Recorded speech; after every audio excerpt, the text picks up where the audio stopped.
Hello everyone, my name is Shaina Ashley and welcome back.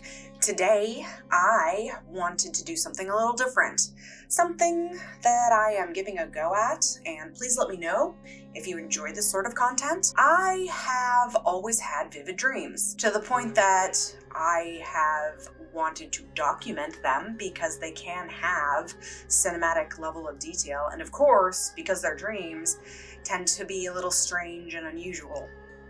So please enjoy my Mob Psycho fan art illustration done in Photoshop while I tell you this tale. I have seen on TikTok a series of videos where people are cautioning this specific behavior, so take that how you will, but the idea is that in your dreams, you ask the people, the NPCs, what the date and the time is. And as far as I can see, from people doing it, it yields some pretty creepypasta results. As I watched these, I made a mental note to try and remember to do this the next time I could in my dreams, not thinking that I really would be able to do it, but just being like, oh yeah, that I should try that if I can. I do not have the ability to lucid dream on command. I do have this reoccurring, for lack of a better word, thing that happens so many times in my dreams by now that I am able to identify that when it does happen, that I'm asleep. The thing is that within the dream, I feel as though I'm on the verge of falling asleep or falling over. So it's like a really slipping feeling. Like I lose the ability to walk straight or stand up for that matter. I become extremely clumsy. I can't reach things when I'm going to reach for them. I can't hold things or keep hold of them. I'll be running into walls or have an immense difficulty moving. In the past, it has always happened during like the most inopportune moments where I'm trying to run away from something that's chasing me, or there's an element of haste and I need to hurry and I just can't pick up the speed or maintain it. Well, the other night I had one such dream. I was in some sort of church, not in the chapel, but more like in a meeting or gathering area. I approached a crowded room where there were 3 rows of chairs, 2 deep, and they were set up in kind of like a semicircle, crescent, around a wooden pulpit, and almost every single chair was full. There were a lot of people here, and I was invited. I think I was under the impression that I knew what I was going to, that it was some sort of event that I was willingly interested in. And I was invited into the room, and I sat next to this younger woman who had like cool, tasteful hippie dreads and not medieval, but kind of a pagan vibe. She smiled at me and told me this was her 5th meeting and her favorite time of the week. On her lap, she had a dark, hardbound book that I just noticed. I had the unspoken understanding that this was some sort of black mass, or I was coming to be educated on some very occult practices. Although in appearance, either my brain or whatever just decided that it should look like an AA meeting. My daughter was with me, the way that she is in some dreams, and I'm sure those of you out there who have children have experienced that. But in the fashion in which dreams sometimes operate, she wasn't always by my side, but it was kind of based off of a feeling thing. I wasn't concerned that I couldn't see her at that time. This didn't bother me. Everyone was all smiles and welcoming, and I couldn't tell you what or even if a speech or presentation was made, but all of a sudden it seemed like it was over. I remember everyone kind of starting to talk amongst each other and getting up to go to the bathroom. And it looked like any, worn high school restroom. Square tiles, faded like teal blue paint on the stalls. And it was at this point that the sleepy thing effect started to take hold of me. I was trying to wash my hands, and it was hard to aim to get to the liquid soap dispenser. And I was having a hard time getting the faucet handle. Now, most of the time, persons in my dream, the NPCs, do not seem to notice when I begin to move oddly. It's something only I feel and am usually alone in the dream when it happens. It does have a bit of a tunnel vision effect. So now I'm trying to navigate the halls of what might have been a combination of every single church I've ever been in throughout the years as far as the layout goes. So it feels kind of familiar, but also disorienting. And I make my way back to the room where everyone is talking and standing. And for whatever reason, I suddenly remember that this effect only happens in my dreams and that I'm asleep. As soon as I thought this, the feeling stopped. And to my surprise, I actually remembered that I wanted to ask the NPCs that question. I actually couldn't do it, which surprised me even in the dream. But I couldn't do it right away because I was afraid. I had been warned that this was not something you should try in your dreams, and I knew I was being stubborn by actually going through with it. I just felt like physically even, it was very hard to get the words out. I was asleep. And by speaking these words, I had to actually make my sleeping body say them. It was a specific sort of effort that is not felt ever, really, in the dreaming state or even in waking life. You don't have that pause where you're like, I literally need to force my lips to move to make this sentence. But I reassured myself that I was in fact dreaming and these NPCs cannot hurt me. It was as if they could sense what I was going to ask, because before it seemed like I was in a room of similarly aged peers. Now everyone in my line of vision were middle-aged women, and where before everyone was friendly and inviting, now they seemed kind of sus and more quiet. So I sat back down in a different seat next to a sweet-looking plump woman wearing blue, and it felt like I needed to whisper this question, or it was that difficult to get the words out, but I said, "Hey, do you know what the date and the time is?" Her eyes scanned the room, and she said, "Don't ask that here," kind of nervously. "We don't say that," and got up and walked away. Now, it felt a little bit more cold in the room, but I went into the halls again, and I asked another woman, "Can you tell me the time and the date?" She said, "Stop it," and turned away from me. Now, everyone in the room was avoiding me with their eyes.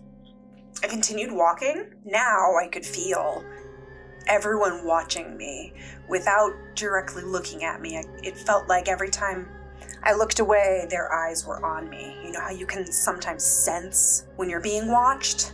It felt like that. Obviously, this is an uncomfortable feeling, so I made my way out of the room and into the hallway, and I found some younger kids, like teenagers. And it seemed like every single time I said the sentence, it became easier and less frightening or difficult to get the words out of my mouth. So I started with a girl who looked shy and kind of in the back of the group, and I said, "Hey, can you tell me the date and the time?" And she looked to her left and then her right, and she told me in a low voice, 6:30, and then ran away. Feeling empowered, I turned to the boys and then asked one of the boys, and he said June 28th, under his breath, talking to the side. And it was at this point that I noticed that my daughter was missing. I made my way back to the first room and out the door to a small enclosed courtyard. Like it was, there were plants and things, but it seemed like a brick enclosed sort of courtyard. Very small, maybe 10 by 10, with just a little like lawn furniture table set up with a couple chairs and, some vines growing on the brick walls. I hadn't been in this room before, but there she was. She was sitting on one of these chairs with another middle-aged woman and some people kind of closely around her. And she seemed bored, but not afraid, like I felt afraid for her. I tried to take her and leave, but they all just stared at me and said, "She will stay with us." The woman closest to my daughter was speaking. She said, "She belongs to us now." And I grabbed my daughter and I ran. Now I had to make my way through increasingly crowded hallways. Like seemed to be triple the amount of people that there were before. And I tried to find an exit to the building, but every time I turned a corner, the women were already in front of me. Panicking now, and definitely forgetting that I was in a dream. All of a sudden, I was no longer aware that I was safe, actually. I began to cry through frustration and anxiety, obviously for lack of control over something that in my waking life I have full control over, and am with love and duty bound to protect my daughter. So it was very concerning, but pushing through people, trying to have her little hand in mine and running, at some point they got her. And now, as I turn, the halls seem empty. There's no one around. All the hundreds of people are gone, and especially the women are gone. I didn't stop running though. I turned and I started running to the direction that they went, and more hallways. I ran past an opening, kind of like where you would expect an exit to be. Windows for the wall, and maybe I know which church that I've been to that it looks like, but just imagine, instead of big doors, there's just windows, floor to ceiling, and then on both sides, to my left and my right, brick walls with some very outdated seating options, really uncomfortable chairs and such. I remember being shocked by the light, because rather than fluorescent, it now seemed like sunlight. Only this was a group of all men. Prior to this, I had not encountered any men, apart from, in the very beginning, the person leading the sermon that didn't ever happen, it seemed.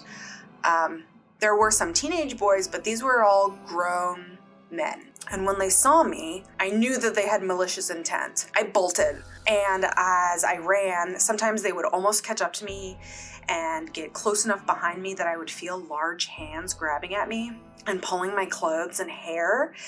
I tried opening doors, but every door was just a room or another hallway, and I couldn't find an exit, and they were getting closer and they were hurting me, and I was so terrified. So just continued to run in a panic. And then I had the same feeling where I was crying, but it felt like I had to force my waking body to actually cry to make myself wake up from this dream. And I gave out a gasp and began to just sob, and I woke up to myself crying in bed with the same sense of panic that I had. It was the same feeling of terror carrying over from my dream to my waking life. And it was a few minutes, probably about 20, before I was able to calm myself. Reflecting, I feel like in the dream, I was punished for asking the question. I looked into it a little later in the day, and it seemed like in all the situations where people have done this before, it's actually the numbers. If you can get them to actually give you the time and date, the numbers are what is really important. So June 28th, 6:30. Now, to be fair, that first time they said the date, I feel like I asked actually 2 teenage boys. The first time I heard the date, it sounded like the 24th. And then I had to ask someone again, or maybe I had to ask him to repeat himself when he said 28. But the only bit that worries me is that June is the 6th month of the year, and 6 o'clock is a 6 again. And if it was June 30th and not the 28th, 6:30 and June 30th would give me 60, making it 666. And by this odd logic, I guess it would actually be 658. But anytime I see something 666 or close to 666, it causes me worry. What I can take away from all of this is that I, 8 out of 10, do not recommend trying this in your dreams. I know there are plenty of people out there, like myself, who are going to not listen to this caution and just say, you know what, maybe it'll be different for me, or I don't care that I'm gonna get scared. My waking self does not feel fear about this dream. But once you're in it, if it's lucid, it is very terrifying. I have not had another dream like this. I would recommend, if you're interested in this, looking it up and doing some research, just a quick research, and seeing other people's stories, and if this is something that you really would like to do. So thank you for listening. I would be interested in hearing if anyone else has had dreams like this, not specifically asking the time or date even, but maybe just that the NPCs see through you in a more realistic way. I'm really fascinated by vivid dreaming, and I would love to learn to be able to control it better or do it on command. Comment below if you have any reactions or personal analyzations for me. I'm very interested in hearing on it. And thank you so much for watching. I hope you enjoyed this. We will see you next time. I am Shaina Ashley, and thank you for watching. Bye-bye.